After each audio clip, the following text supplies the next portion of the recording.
kemarin kita tuning di tempat Ovi, ini sekarang kita lagi coba jalan mobil ini. Sebenarnya saya lagi mau bahas mengenai turbonya ya. Jadi waktu kemarin kita dyno menggunakan turbo G series ini, mobil ini berhasil menembus 420 wheel horsepower di Dyno Dynamics.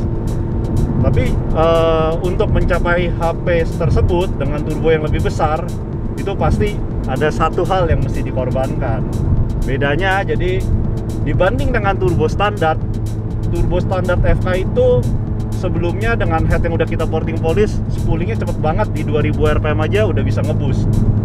Sekarang setelah kita ganti turbonya ke G series, terasa sedikit lag. Masuk full boostnya itu maksimum sesuai target di RPM 4000. Jadi ya mungkin itu perbedaannya. Tapi setelah 4000 ke atas sampai menuju RPM 7500, ya turbo ini flow-nya jauh lebih baik, sehingga di atasnya nancep banget. Kebalikan sama turbo standar ya. Turbo standarnya kan 2000-nya sampai 4000 nancep, 4000 ke atas udah flat. Nah, waktu turbo standar horsepower-nya itu kita bisa mencapai sekitar 330 sampai 300, hampir 350 dulu peaknya. Nah, sekarang setelah turbo ini ya jauh sih, jadi 420. Nah, sedangkan untuk shifternya ini, CAE shifter, buat kamu yang suka short shift, menurut saya ini recommended. Pengoperannya empuk, enak, presisi sekali lah shifter ini. Tapi ya tetap yang namanya short shift, kita butuh sedikit tenaga ekstra untuk melakukan pengoperan, karena dia tuasnya ada mekanismenya sedikit dirubah panjangnya. Tapi pengoperan gigi menjadi jauh lebih pendek dan jauh lebih mantap dibanding yang standar. Oke, kita lagi coba-coba dulu ya.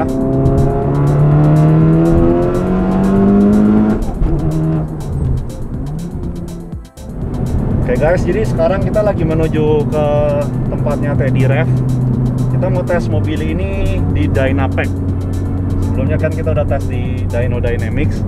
Sekarang kita juga sebenarnya penasaran sih, pengen tahu juga power ini di hub itu horsepower-nya berapa. Oke, nanti kalau udah selesai kita info.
Kita udah dyno dari tempat Teddy di Rev Engineering.